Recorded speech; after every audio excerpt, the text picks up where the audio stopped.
Now, giving loans is one of the most important areas of Jewish observance, not only communally, but religiously. The Chafetz Chaim calls the act of giving a loan one of the highest forms of chesed, kindness, because you give a person something he needs desperately at the moment, and you avoid embarrassment. It's not charity. Furthermore, it can be given even to the rich. Now, I'm a very rich man. I got a lot of holdings in stocks and bonds, not liquid, and I got to pay my rent, and it's $2,000, and I ain't got the money. I ain't going $2,000. And the rule is you can't charge a dime interest. Now, you could charge interest if it's a business loan. That's true.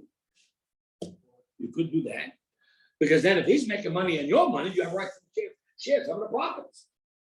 Then you can charge interest. But other than that, if it's a personal loan, guy's in trouble, no. Now, comes the back of the year, he can't pay back, and you're really out not $100, you're out $2,000. That's a lot of money. It's for me, anyway. 2K is a lot of money. So what do I do in a situation like that? So the rabbis came up with an idea called the Prusbul. Hillel was the great rabbi who taught it. We're going to learn about Hillel and Shammah a little later when we talk about Hanukkah. And they came up with this idea that the Torah this allows repayment of a personal loan, but not of a communal loan. So Hillel came up with the idea, let's me take this, Yehuda here owes me $2,000. So I go to the bet deals, I make 2 times bet in, 1, 2, 3 times, make it back into the bet in, and I'll say to you all, I want to make this, I want to pay, give you this loan. You collect it for me. In other words, you pay me $2,000, I'm going to collect it for a bit later. Well, then that's legal. That's legal because he's not paying a personal loan back; he's paying a communal loan back to the bedroom. I mean, we made an ad hoc bedroom. Okay, we took 3 guys, we made them into a basin, and now you guys collect the loan from me. Now the truth is, in terms of the truth, Al, I really want it back, but you don't have to give it to me now because, but I'll do. You can appoint me an agent. And I'll collect it from him as an agent of yours. You understand? So now I'm collecting on a personal loan, I'm collecting a communal loan. And that's permissible, even if it's back to the year. So you see, when you maneuver that way, what you've achieved is functioning society. One of the best examples was, of course, when people get married. So everybody knows that there is a financial obligation of the husband, particularly not only during the marriage, but even after the marriage. Whether it's called a divorce or maybe a death, there's money coming to the widow and to the divorcee. And that amount of money is pretty much established, the amount it's going to be, as the Torah provides. But now, after divorce, she wants to collect her money, or at least maybe just before the divorce. And she goes to the bedroom and says, okay, we're going to get divorced and leave. I want my money. And he says, who are you? I never married you. I never saw you in my life. So she's stuck. Unless you can prove that there was a marriage. So she gets the videographer or the photographer or whoever she can get to prove that was such a marriage. But there weren't videographers in those days, or photographers. But there were 2 witnesses that watched the wedding. But those 2 witnesses are in New York. They're not flying American. So what the rabbi set up was an idea where you would get a document. The document called a ketubah. A ketubah. And this document would have the witnesses' signatures on it. And she possesses it. We all know that the wedding ceremony, right? If you don't get your ketubah, punch him in the nose. One second, let me finish up. So therefore, the woman gets the ketubah, she has to keep it with her all for the rest of her life. She loses it, she's not permitted to live with her husband because it's disrespectful to a woman not to have a document protecting her self-rights. That's a minimum teaching of the Torah. So therefore, the woman has this document. If she loses it, she got to come out. How much it was woken up at 10 o'clock at night. So the guy tells me, I lost my Chanukah. So I said, get out of the house. Get out. I'm coming to you, Rabbi Sheep over. Oh, yes, that's true. Well, so they actually came over that late that night, and I got a hold of another guy. The two of us were witnessing, and we wrote up a whole new document for him. And that's true. You can't live together as husband and wife without that document. And that's why it's such a prized thing. Of course, couples like to go and find the beautiful ones and nice ones and adorning ones and so forth, which is they hang them on the wall sometimes. There's also different customs, but you got to have that document. And she presents the document to the court and says, "It's his name, it's my name, and the witnesses give it the money." A document is becoming a takana d'rabbanan. It is a legislation of law that functions society, that helps society function properly, and it's rabbinic. The obligation of the amount is from the Torah, but the need to have a document to verify that's rabbinic. But no couple will ever marry without it, and no rabbi will ever marry any couple without it. And so once we get this idea of how important these rabbinic laws are, there are thousands of Gezeros decrees. There are thousands of takanos legislation for the betterment of society. And then comes the third area where rabbis legislate law. And that's called Sheva Mitzvos d'Rabbanan, the 7 mitzvahs of the rabbis. And you have that in your sheet in front of you. The 7 mitzvahs of Rabbanan is so significant. And how are they different than the others? And remember, there's only 7 of them. Not a whole lot more. So what does it mean? Well, it means that these 7, the rabbis were very hesitant to make more mitzvahs. They didn't mind making lots of decrees or lots of legislations, but they were not comfortable making extra mitzvahs. They did 7 of them because of the necessity they felt of these 4 mitzvahs. But these mitzvahs become mitzvahs like any other mitzvahs, to the extent where if we have 613, we add 7 to them, and we make it 620. And the 620 is the numerical value of the letters Top, Resh. Top is 400, Resh is 200. That's 6. That's Top. 1. And that's the 620. And that's called the word Keter, crown of Torah. Top, Resh. The crown of Torah is those extra rabbinic mitzvahs that really crown and adorn the Torah and really bring home the significant message of rabbinic law. What are these 7 mitzvahs? So they are, number 1, candle lighting on Hanukkah.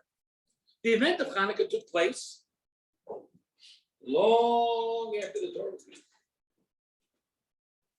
And the message of Hanukkah, of the event of Hanukkah, was such a powerful event that the rabbis felt they needed to make a holiday, but not right away. They deliberated a whole year until they figured out and determined, yes, we're going to do Hanukkah annually. Thousands of times in our history, tens of thousands of times in our history, we've had situations in which we were in great trouble and distress and persecution, and Hashem saved us. That's the case. We have a million holidays, right?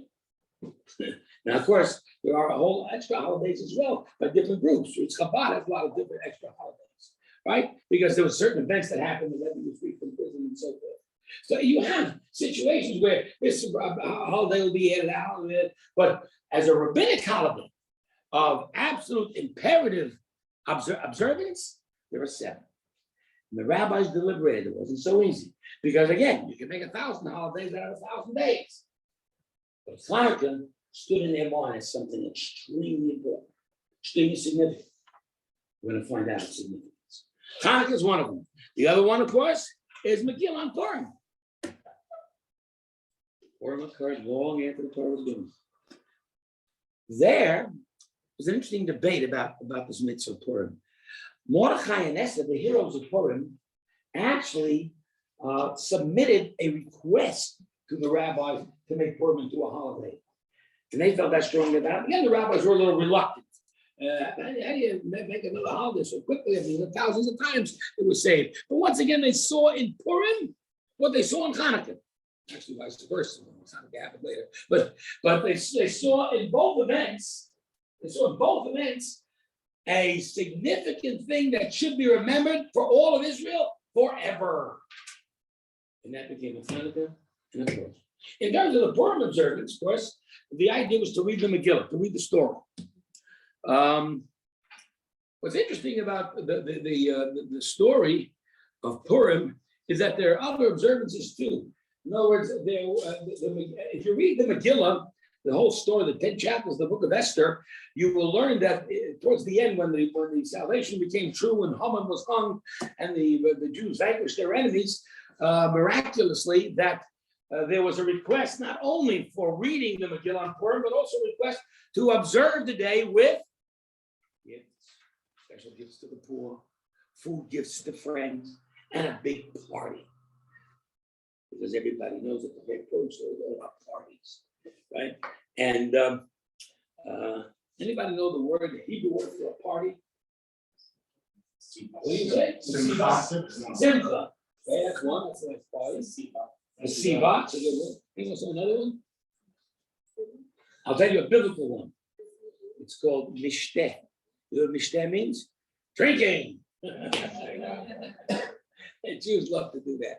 So understand that was part of the observance that the rabbis had to agree to, and they did. So once again, it took a year to understand Hanukkah and make that into an annual observance. It took a special request from Mordechai and Esther to make that an annual observance. With regards to Hanukkah, however, the observance was not, there wasn't anything else attached but the idea of candlelighting. The need for parties or other such gifts and so forth is not integral to Hanukkah. What we learned, of course, in understanding these two events is that they're the only two holidays that occur in the winter. All of our holidays are from Pesach to Sukkot. They cover the spring, summer, and the fall. There is nothing in the winter. Now, the winter is a very cold, dark, and lonely time. And it's winter symbolizes exile. In the exile, there really isn't a whole lot of Jewish expression, because as I said, we only have 271 mitzvos instead of 613. So the idea of the mitzvahs of lighting up the winter meant mostly to give us some hope during the exile. The hope that we have during this miserable exile is Chanukah and Torah. Chanukah more than Torah. On Hanukkah, the Greeks marched into Jerusalem, marched into Israel, took over the land, occupied the land, and occupied the temple. They not only disgraced and defiled the Holy Temple of Yerushalayim, but also tried to impose upon Jews to make them abandon their faith, make them to abandon their observance. The Greeks came in with a concept which is still quite popular today. It's called the body. It's called aggrandizement of athletic achievement. It's called today the Olympics, right? Now, I can't say we're fans of the Olympics. Certainly after 1972, I'm totally turned off from the Olympics. Look what happened in 1972. Yeah. And what was done by the Olympic Committee to digest the assassination of 11 Jewish athletes? How valuable is Jewish life? Cheap. Jewish blood like water. Doesn't mean anything. Not to the world. Okay, it's 11 Jews died. And they killed 11 Arabs. And the Israelis killed 11 Arabs, you understand? They'd be debating in the UN till next Thanksgiving. How to condemn Israel again and again and again and again and again. And so the idea of the body is only a vessel which contains what? Some other essence, your soul. What you think, what you feel, how you express yourself, what's meaningful to you, what your goals in life. Body really is first of all, the body takes time to develop. And at least till you're a teenager, you're not developed physically at all. And then, of course, the brain don't develop till you're 20. So, and then you rise till the age of 30, and then you get to 40. And if you're an athlete, then you retire. Right? And as you grow and develop, now you're in the back burner, the back nine, as I say in golf, in the back nine, all of a sudden you get to be 15, 16, and so forth. And you begin to realize that all those things that we spend so much time on our bodies, of course, we do have to go to the bathroom, we do have to shower, we do want to look nice, we do dress properly. There are things that are important to do in terms of, I guess, maintenance, we'll call it maintenance. So if I go to the store and I have a suit for $150, another suit for $250, does it make a whole lot of difference? Let's put things in perspective. I could buy a suit for $150 and take the other 100 and give it to charity to a poor man who can't afford a suit at all. So we have to, put things in perspective in terms of what we're living for, what we're all about, what is our essence. Our essence is not the body. And so therefore the Greeks are automatically our enemies. They take us over and they are disturbed by us because we don't buy into that nonsense. And so they take over the temple, they defile the temple, and they attempt to do everything they can to destroy not Jews, but the Jewish religion.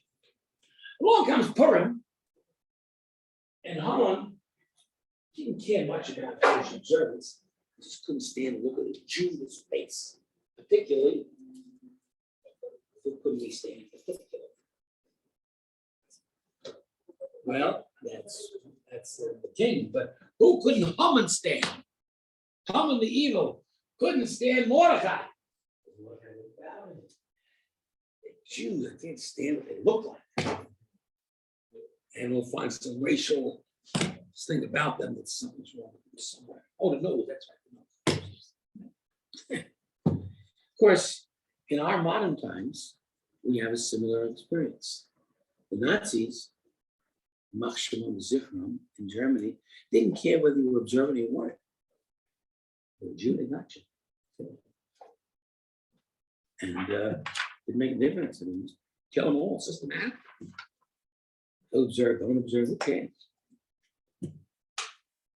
On the other hand, after World War II was over, Russia had 3 million Jews in it, and they became the subject of major oppression, not to harm Jews, but rather to make it illegal to go to shul, make it illegal to observe the mitzvahs. Of course, I got a little nervous at the beginning of COVID when they didn't allow us to go to shul here either, and that gets me a little nervous about what mindsets can do in terms of crisis. And once again, looking at the Jew, for instance. But in any event, what happened in Chanukah was like what happened in Russia until the Iron Curtain came down in 1991. What happened in Purim was like what happened in Nazi Germany. And now, if I'm looking at Hanukkah as a holiday of the redemption of our religion, I will observe it in a religious manner.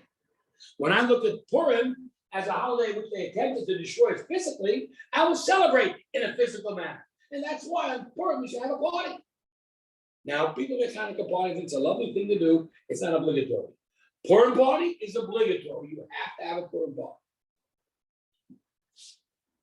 But I'm going to work. I don't get out till 5 o'clock. Well, you better do something. Or tell your boss something or whatever. You have to have a Purim Suda, a meal on Purim. There's just no two ways about it. And you got to make sure that you send those 2 gifts to your friends for food. And you got to make sure that you give out money to the poor, as well as making sure to give them a gift at 9 in the morning. And so Purim becomes a real observance in terms of that one day, but it becomes an observance because it's a physical observance, and we're partying and celebrating and singing and dancing and so forth. Hanukkah is not that way. Hanukkah is a much more spiritual holiday. Now, how did Hanukkah end up to be 8 days? So, of course, the great miraculous victory of the few over the many, and the pure over the impure, and the righteous over the wicked, was the great miracle of Hanukkah. This great miracle of such a victorious war of a small band against this mighty Greek army was recreated in our own century as well. In 1967, when 3 million Israelis were faced with extinction by 100 million Arabs, and we won a war in 6 days, we find out that was a miraculous victory. How does that happen? You can't define it. It's impossible. Impossible. But we won. Short hold time. So the Hanukkah celebration or the Hanukkah victory becomes much more plausible or understandable in our own current times. But Hanukkah, therefore, is really a spiritual holiday for a different reason. Because, okay, if we win this miracle, we celebrate one day and we're done.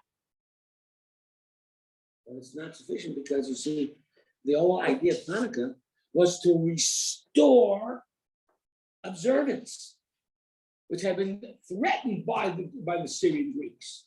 The whole idea of Hanukkah was to restore the temple in its purity. They came into this place over here and brought Torahs all over the place and throw this all over the place and broke things and all. Can you imagine? You ever see a synagogue desecrated? I've seen a few. In Brooklyn, at a certain time, there was a lot of rough times, neighborhoods that where there was a lot of anti-Semitism. It's a little quieter now, but that kind of, we have to restore it. We got to bring God's name back to its honor. So we clean up the temple and clean it and take care of it and do all we can to put everything back in order, the books and of course the Torah and so forth. And that's what they did in the temple in Jerusalem. Except one thing that was really important in the temple in Jerusalem was a menorah. The menorah was lit every day. And 7 branches was the menorah. And that had been stopped, and you needed oil to light it up. But the funny thing about it was there was loads of oil around, but they were all with the seal broken, which meant they became impure. They had been defiled by the Syrian Greeks. So we finally found one flask of oil that had been broken. Everyone knows, for instance, that when we eat kosher food, what's the ruling on a situation where, let's say, you are eating kosher food, but the waiter that serves it is non-Jewish? How can you trust that it's kosher? How can you trust that it's kosher? Oh, it is. That's what, man. It should be sealed. But in a banquet, it's not sealed because there's a mashgiach there. There's a supervisor. He verified the seal. But if, let's say, you're on an airplane and you want a kosher meal, which is pre-packed and pre-sealed and warmed up, you have to see that the seal isn't broken. If the seal is broken, you can't eat it. And so the idea here is we couldn't use those other oils. Now, many scholars do learn that you could use them in a pinch, particularly for the need of the community, which the temple was the need of the community. But they were insistent upon doing it right. We didn't fight this battle against the Syrian Greeks to reobserve a mediocre Judaism. We fought this battle to restore Judaism observance at its highest level. We won't use anything that's impure. So they found this one flask, lit up the menorah, and the miracle happened and it burned for 8 days. What's the miracle? Well, we couldn't have any other oil because it takes 8 days to process oil. So if it burned for the first day, that would be it. For 7 days, I'd have nothing. And we accepted that. So what's the God telling you with this miracle when it says, I'm going to let this one day of oil burn for 8 days? What's it telling us? What's the message? What's the miracle? Yeah. What's it again? Yeah, okay, but thanks for listening. You something like that. So what? I mean, without 7 days, what I would do? What I would do now? What's the other? Maybe we have to take the first step And light it, use it, and then God does the rest. yeah. Yeah, not a bad idea. What do you say? That he was there with them. That he's there with It's them. like a message. Right. And you're all saying right stuff. I want to say. What was the question again? The question is, what's the great miracle? The fact that it lasts another 7 days. I mean, okay, it's nice. Hashem's with us, and we take the first step. We like you say. I mean, all these things are very nice. But what's real special about the fact? I mean, at the end of the day, if it's not there, it's not there. And let's put it this way: if you have a mitzvah to do, and for whatever reason you can't, are you punishable for it? So we have a rule that says "Ones Rasmona Patre," and in a situation beyond your control, you're exempt. You're exempt. You couldn't do it. You couldn't do it. It happens. Situations occur. It's not always the best. I mean, if you don't have it, you don't have it. I feel bad, but that's the way it is. I mean, this Sukkot came. And I couldn't find an etrog that I needed for the form of species. What could I do? Bad, but I didn't do it. Why is it so special for Hashem to make these candles light for another 7 days so that the menorah should not be without being lit, and we should have enough oil ready for 8 days from now? 7 days. Why? 7 days in a week and 7 days of creation. Good. Wonderful. But I don't understand what the great miracle is in terms of the fact that if you can't do it, you can't do it. It's not the end of the world, is it? Well, maybe it is. Maybe a person who feels so strongly about it. I once knew a rabbi. True story. Friend of mine, since passed away. Sweet fellow. He went to Israel just before the holiday, the Rosh Hashanah. And he got himself this beautiful robe from Israel. Absolutely magnificent. He was in love with this robe. Some people are wonderful. You know that? It's a true story. I love this robe. Anyway, as he comes in to the American immigration, we got this thing called agriculture, something, whatever it is in the world. Produce, right? You can't take it in. You can't take it in. The guy begs, he pleads, he says, he's falling on the floor. He says, come on, it's my religious observance, blah, blah, blah, blah, blah. And he's begging, and he's pleading. And they said nothing. He said nothing. So he leaves behind the etrog. He walks out to the street. His son came to pick him up. Instead of getting into the car, he sits down on the bench and begins to wail. He's crying, sobbing. True story. He's sobbing. My etrog. You see, because if you love a mitzvah so strongly, it's real painful when you can't do it. And I guess that's the kind of pain that the Jews would have felt had they not had those 7 days lived. The miracle is that Hashem looks at you and says, you know, I feel your love for me. I feel your love for the mitzvahs. Guess what? I accept it. Guess what? I think you're beautiful. Guess what? I think that I'm going to help you do it. I'm going to be there for you to make sure that the mitzvah is available. The miracle is that Hashem says, I accept what you do. How often do we think about doing a religious service, whatever mitzvah we're performing, and asking ourselves the question, are you right? Is it properly? Am I doing it nicely? Am I doing it in a proper fashion? Am I doing it with the proper mindset?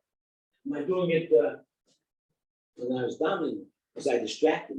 from thinking about Hashem, when I was doing this mitzvah, that mitzvah, that I really pay attention and look into it that I supposed to, I should have?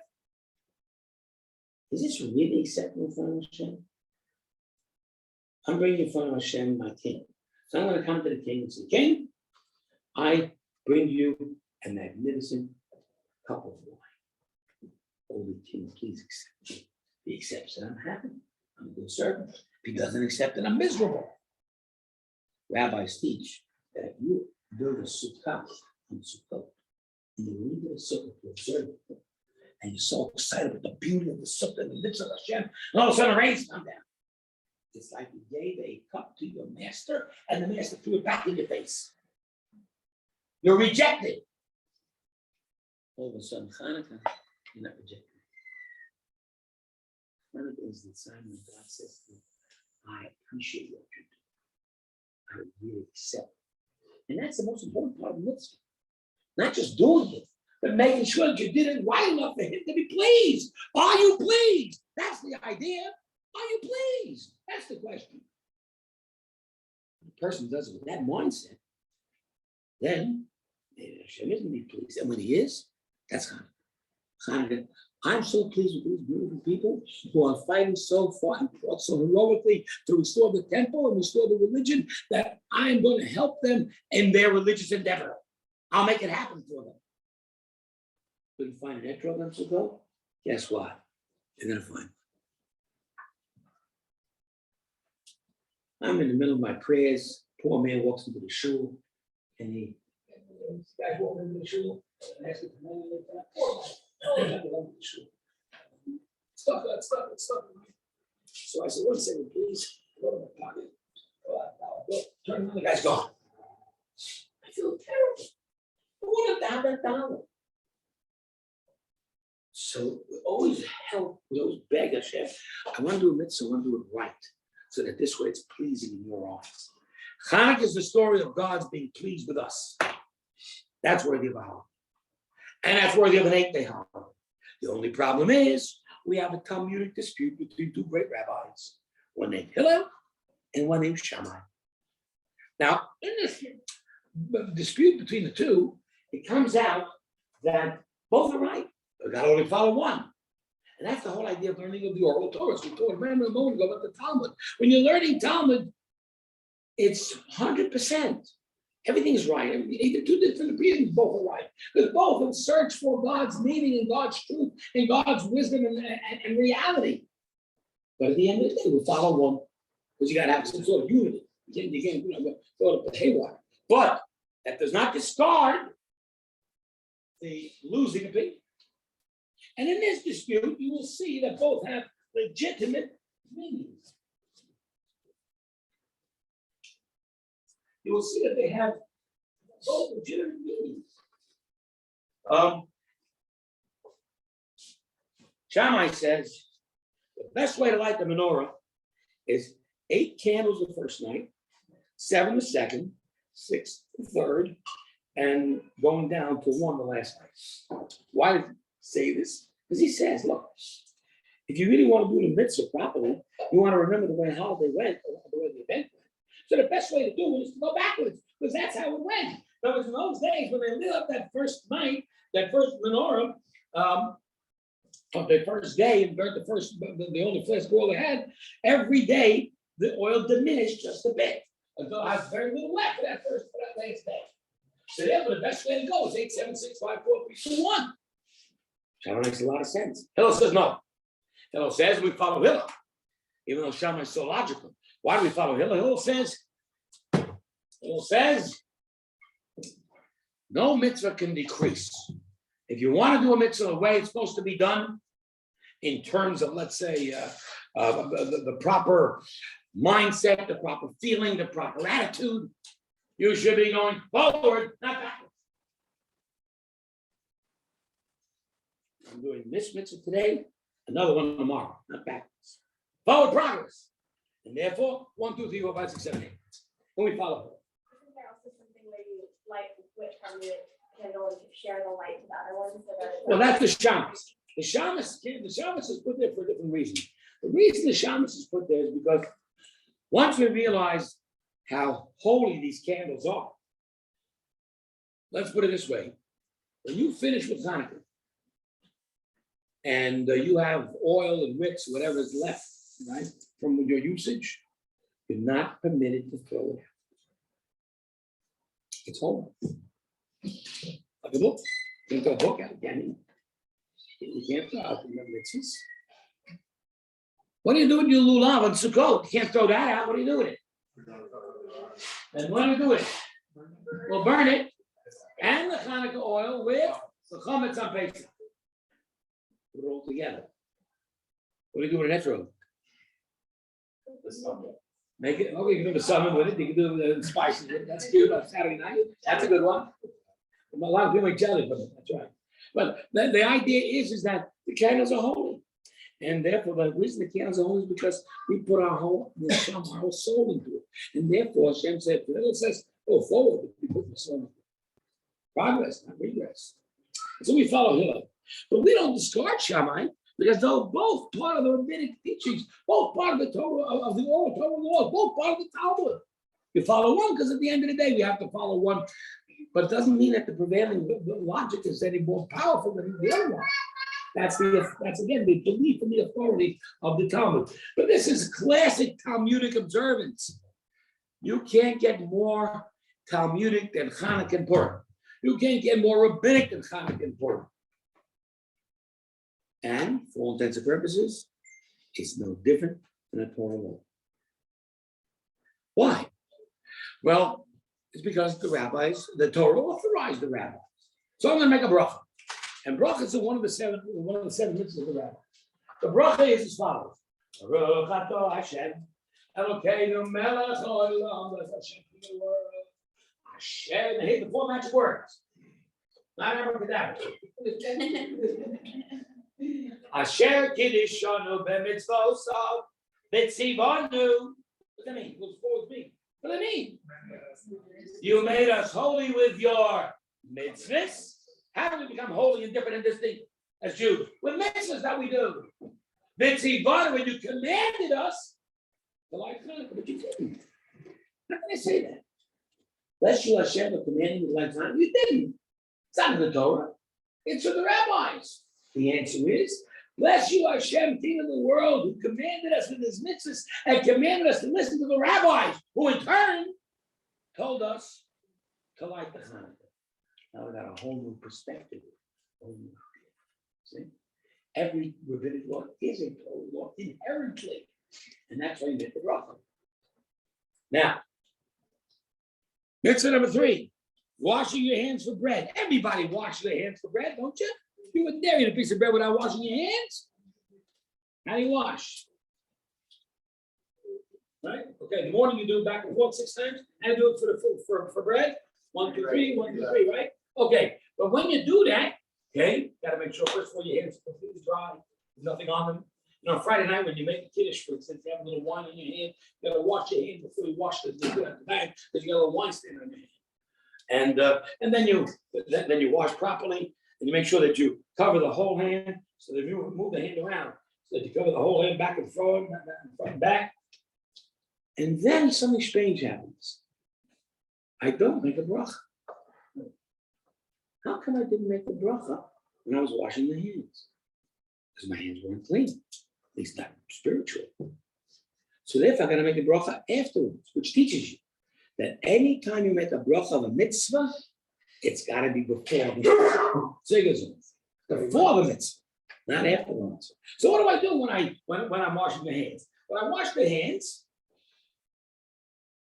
now the completion of the mitzvah is drying.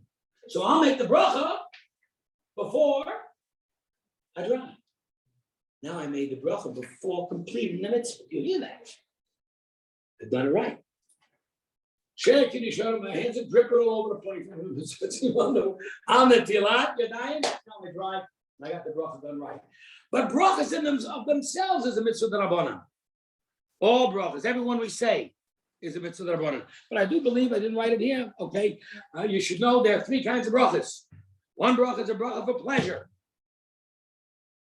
Bread, wine, fruit, vegetables. You gotta know them all. But that's a short bracha. It doesn't have the words Asher Kiddishanu. It's not a mitzvah. You want to eat bread, eat bread. You want to have an apple, have an apple. It's a bracha, thank God. But if you're doing a mitzvah, then you got to add those 4 words. Asher Kiddishanu. And that's because when you acknowledge God for what he gives you as a pleasure bracha, that's one thing. But you have to acknowledge God in your mitzvah as if to say to God, this is done because of a mitzvah and for no other purpose. I didn't put up the mezuzah over there for adorning my house. I didn't listen to a show for Rosh Hashanah because I like music. I didn't eat matzah on Pesach because I enjoyed the matzah. I'm eating because it's a mitzvah. How do you acknowledge that? Now, comes out that I had this other bracha called Thanksgiving. And not the holiday of last week. This Thanksgiving bracha is a bracha to thank Hashem for wonderful things that happen in our lives.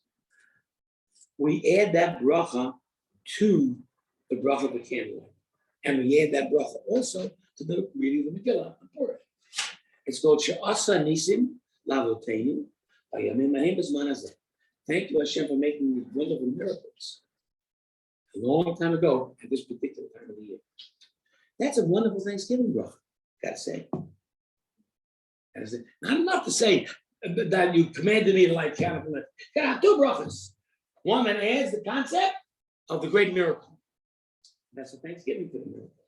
On the first night, you will add a 3rd bracha, which is a second Thanksgiving bracha. And that's called Shechianu. Thank you for keeping me alive to this happy time. Why don't I say that Shechianu on the 2nd, 3rd, 4th, and 5th night? Only on the first night. You say it when you do something for the first time. When you do it for the first time. First time in a year. Right? So on the 2nd night, I can't say that because I just did it yesterday. Right? So I can't say Shechianu anymore. So the first night I say Shechianu, and that's a Thanksgiving bracha. Thank you that I'm alive. To experience this beautiful Hanukkah.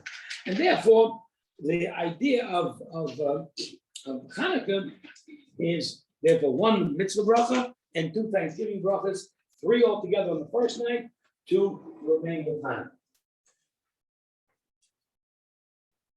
So there are 3 kinds of brachas. There's only 1 set of brachas, blessings, that is from the Torah, where the Torah says specifically, the achalta, the savata, uberachta. You shall eat, be satisfied, and then bless. And that is, we've got the Mazon, grace after meals. The rabbis reason the following. If the Torah requires you to say thank you after the meal, certainly would ask you, require you to say please before. Everybody says please. They won't get it without please. But a lot of people, we won't. We don't. We stop and say thank you. Right? Sitting with your friends at a meal, right? And they watch you go through all the rituals, all the blessings. They're watching you, looking at you, right? And then there you go. And you sit there for another 5 minutes to make the sacred God of on. And so the Torah law is mentioned. All other blessings are rabbinic. Now, the washing, we said, is rabbinic. Number 4, candlelighting. Watch candlelighting. Watch it happen, ladies. I can't light the candles. I can't make the bracha first and light the candles. I'm supposed to make the bracha first. Everyone knows that. Got to make the bracha first. But I can't make the bracha first because it will make it Shabbos. And then I couldn't light anymore. So I got to light first. But the part of the mitzvah that's significant is not just lighting, it's also looking at it. So therefore, I close my eyes. Right? And guys need to know this too if you're single. Say you get married, you don't know how to do this. Say you get married, you don't know how to do this. Then your wife will take over. Is there a distinction for men not to light the candle right away? Like the woman lights the candle, then she does the bracha, and the man does not light the candle and doesn't go with anything. What? Oh, I know why. Because you want to say that he's psychologically in his mind not accepting Shabbos. He's simply saying the bracha without having to mean Shabbos. But he's got to have it specifically in mind. He's got to specifically say in his mind, I am not accepting Shabbos with this because I intend. I'm lighting candle 18 minutes before sunset anyway. So I've got plenty of time if I need to do something else. I need to hop in the car, run over to shul, and be my car there for Friday night. So therefore, I will not accept Shabbos with this candle lighting, but I do need a candle in my home. You're right about that. He starts in the bracha or do you just like the candle? What? He starts in the bracha or just like the candle? No, you need a bracha. You know. Yeah, but just have it. When a woman makes the bracha, it's in her mind the Shabbos. So therefore, she can't light again. She got to light before the bracha. A man, he's saying, right, says, I'm making the bracha, but I'm not making Shabbos because I need to get the shul. So therefore, anything you do, just make sure you get the shul before sunset. And make sure you park the car. Throw away your keys. Whatever. Anyway, point is that the woman then closes her eyes, takes the bracha. Now I see. So the conclusion of the mitzvah came after the bracha. Mezuzah on the door. Mezuzah, a Torah mitzvah or a rabbinic mitzvah? How do you know? It says in the Shema. Write a mezuzah on your doorpost. Okay. So I put up the mezuzah and I bang in the first nail. I don't say the bracha. You know why? Because the mezuzah is hanging, and that's not the mitzvah. The mitzvah is fastened. So therefore you say the bracha before the second nail. Get it? Now, the point is that all these are mitzvahs that are born. And it's late, so I want to conclude with the following, because Hallel is another one, number 5. That's chapters 113, 118, Dillim. Every Rosh Chodesh, every Hanukkah, and every holiday. We say those special chapters coming up starting tomorrow morning when Hanukkah begins. There are 3 Eruvim to carry, right? You can look at it yourself. And Erev Chatzeres is the most popular Eruv. It permits you to carry from place to place on Shabbos, connecting those places. We have an Erev in our neighborhood. It goes from the 170 freeway to the 101 freeway to the 405 freeway. We don't even need poles and wires. We got a real Erev. Except for the top of Sherman Way. That's a problem. Here we use the wires and the poles. You can use that structure. Better than a wire. Better than a wire.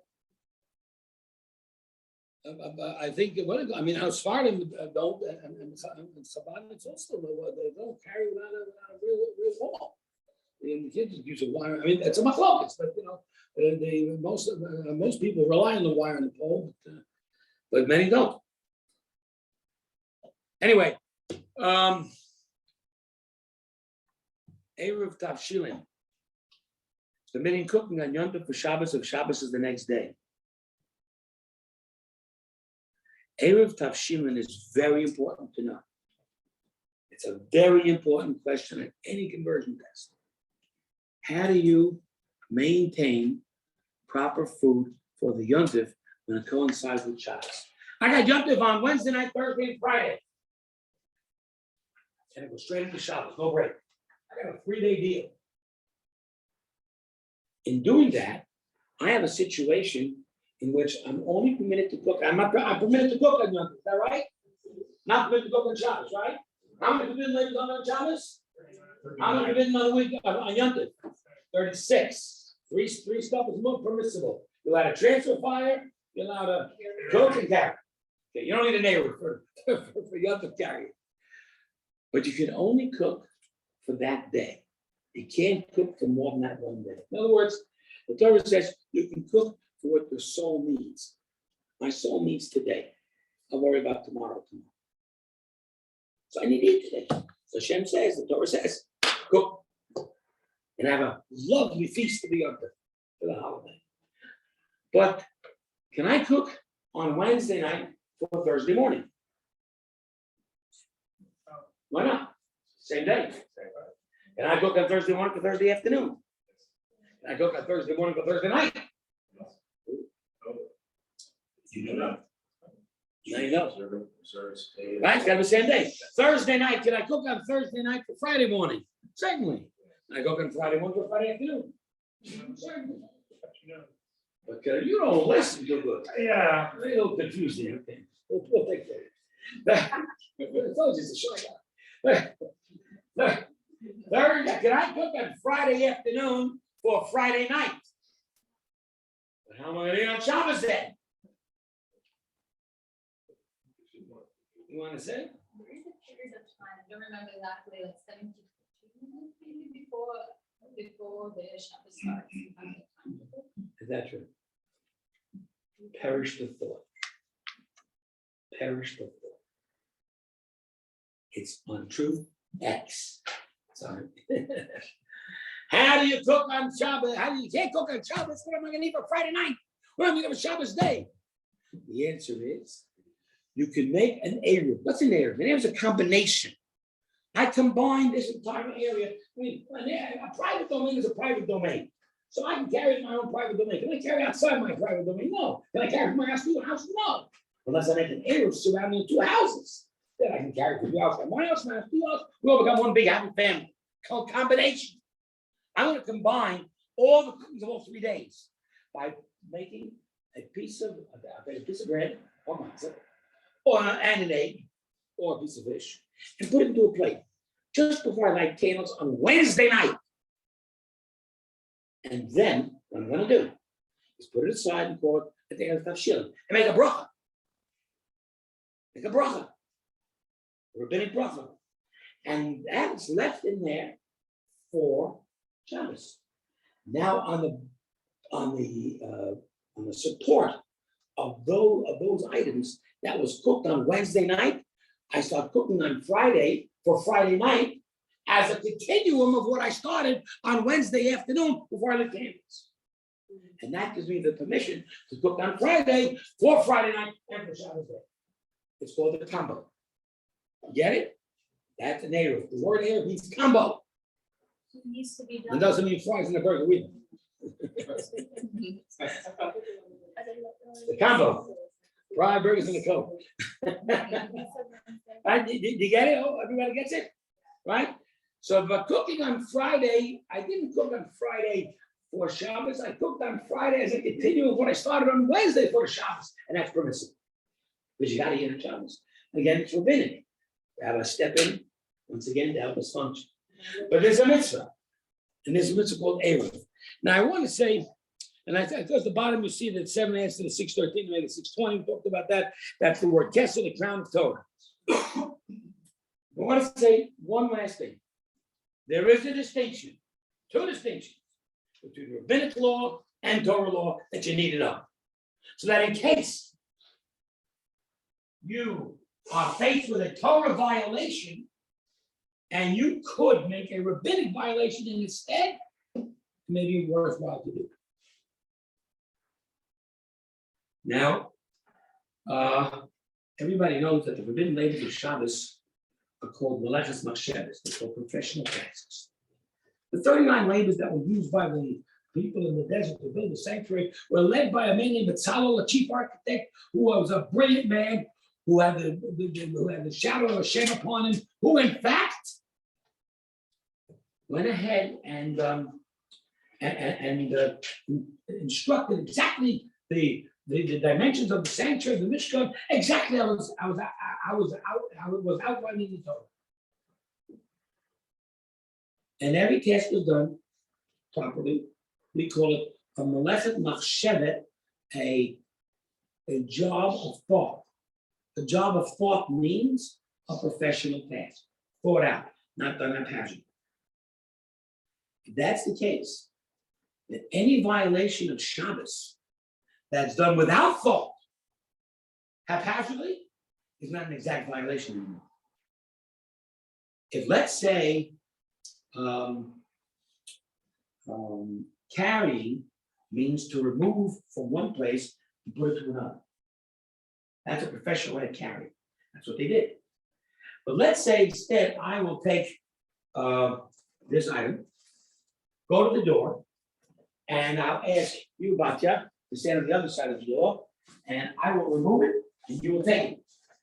That means the task has been done by two people, which should have been done by one. Therefore, it's not professional anymore. Therefore, it is a rabbinic violation and should be used instead of the actual violation of the Torah. You get it? So let's say, I'll give you an example of a necessity. The necessity was my wife and I were saying, hey, we went for Shabbos. Friday night, we had a lovely dinner. It was the summer, and we got finished at 11 o'clock. We're walking home to where we're supposed to sleep, and I got a 3-year-old who refuses to walk. You know what? 3-year-old refuses to walk. What do you do with a 3-year-old? Bang him? What do you do? What do you do? You can't carry him. You're not allowed to carry him, Shabbos. So the answer is, one way to work it out is that I'll hold him, and my wife will hold him, and the two of us together will carry. It's not a professional task anymore. Does it sound silly? Yeah, you gotta do it. But you gotta do it. Because in that way, you avoid a Torah violation. Now, there's another way to do it. Here's another way. You're allowed to carry your baby on Shabbos. Why? Because a baby is an object. The only time a living being is called a living being is when a living being can carry itself, can walk itself. So, if you carry a baby, it's an object, permissible. But the baby starts to walk. He's 2 years old. You can't carry him anymore. Now what do you do? The 3-year-old doesn't want to walk. So one of the ways we can work that out is to carry in a different manner. There is a ruling that says if life's in danger, you can violate Shabbos. What about if life's not in danger, but you're really ill? So you can violate rabbinic law. Listen very carefully. You can do that. For instance, this man got a terrible headache. I mean, 102 fever. He needs a hot cup of tea desperately. Can you cook that hot cup of tea for him? The answer is no. That's a violation of Shabbos. He's not in danger, but he's miserable. But you can ask a non-Jew to do that. Because asking a non-Jew is a rabbinic violation, not a Torah violation. It's not one of the 39. So you can ask him, tell him, please cook up the tea for me, for the patient. And that's permissible. You can violate rabbinic law when there is severe discomfort. All children under the age of 9 are considered in severe discomfort. Because the frailty of their bodies is just not yet built to the extent where they can handle what we handle. So therefore, if a child needs something, you can violate a rabbinic law for that child. That's one way of doing it. Another way of doing it, of course, like I said, do it unprofessionally. A professional task is writing. In Judaism, a professional task in writing is only if you write a minimum of 2 letters. Because there's no such thing as a one-word letter in Hebrew. A one-letter word. I beg your pardon. There's no such thing as a one-letter word. There's no uhs, there's no I's. In Hebrew, you gotta have at least 2 letters. So if you write one letter, you haven't violated the Torah. Because you haven't written anything of any meaning. It's not a professional task. Therefore, if you can do, you could write one letter, and it's a rabbinic violation. Better than the Torah violation. But on the other hand, if you need to violate the rabbinic one, it is permissible, particularly for ill health matters. So I tell the story. I was in the hospital on Shabbos, and the doctor says I need a stent. So I told the doctor, it says you have to agree. I said to the doctor, I agree. He says, sign here. I can't sign here in Shabbos. Now, I think I could have signed because I think a stent is really a life concerning thing. That's a regular illness. That's a life-threatening situation. So I could have signed. What I could have done, actually, I could have done better. I could have done a rabbinic violation, put an X. I could have done an X, no? Could have done that. Everybody's got scribble these days. Who signs their name normally? Nobody does. So I mean, but again, when it's a professional task, it's a violation of the Torah, but that's the way it was done in the construction of the sanctuary. But if it's not a professional task, that only becomes a rabbinic violation. That's called the decree. And that can be violated in the case of ill health, in the case of a minor. And one last difference.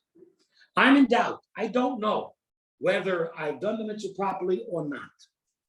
It's a Torah law. Do it again and again till you get it right. If it's rabbinic law, you don't have to. Now, this leniency was not made up by us. We're not all of a sudden becoming lenient with rabbinic law. That's disrespectful.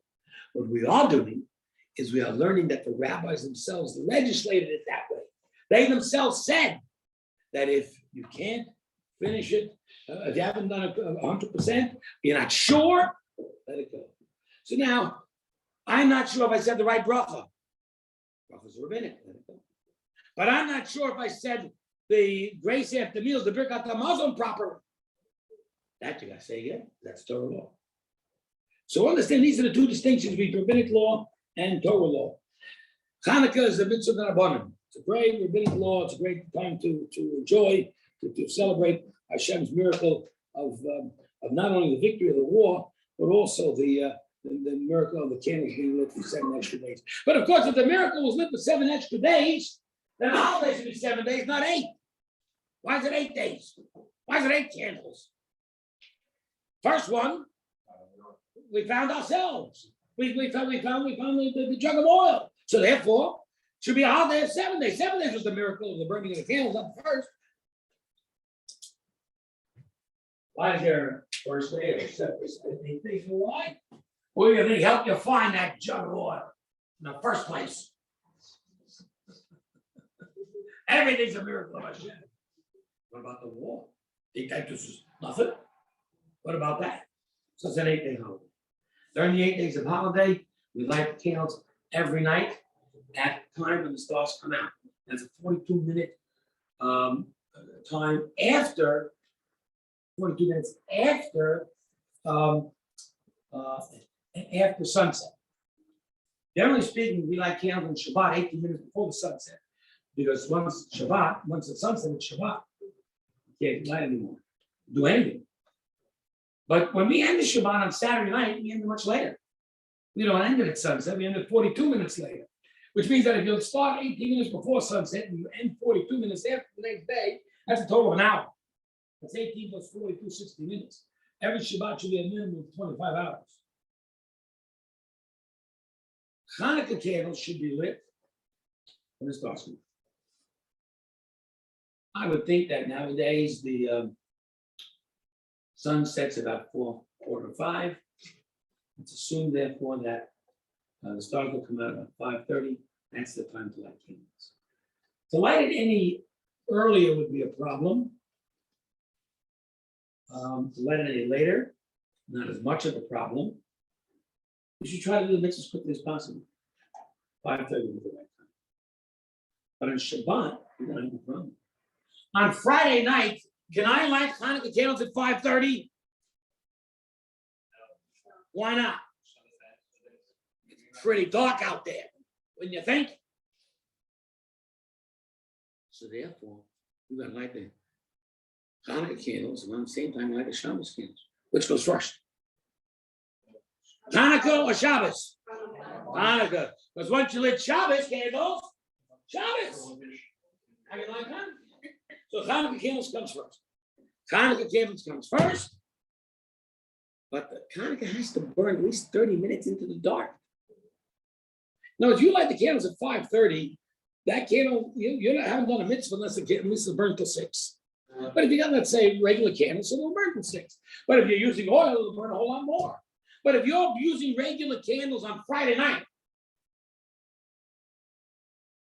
and you start at 4:45, and it's got to burn all the way to 6, because you got to wait till the stars come out, and then another half hour, you're going to have something in there that's going to burn for an hour and a quarter. Which means, if you use oil, maybe Shabbos candles, something's going to burn a long, long time. Those Shabbos candles, those Hanukkah candles, are inadequate for Friday night. Totally inadequate. Saturday night,